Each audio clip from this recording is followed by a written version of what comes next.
Hi, my name is Barry Franks. I'm the Product Development Manager for FlowZone, and today we're going to be talking about the FlowZone Injectosol.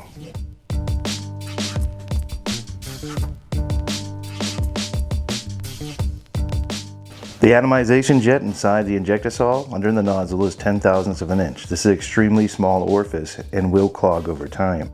To protect it, the Injectosol has a very small screen located inside the detachable nose. You get to it by undoing the screw right here, and you have that filter, and then you have your screen filter in your tank.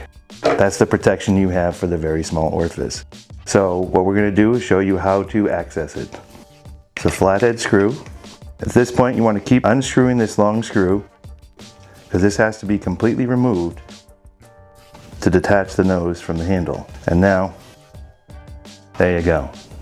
Underneath this O-ring is your very small screen that protects your very small orifice jet. You can remove the O-ring and clean the screen under water and just install it back with the O-ring on top of it.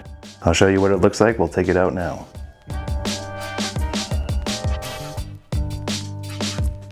Once you've cleaned your screen, you can put it back in by putting the screen in first, followed by your O-ring. With the filter back in there and the O-ring, you can just simply attach it back to your handle. Always squeeze your trigger. If you squeeze your trigger, the plunger will back away, making this part very easy. Now you want to screw your long screw back in.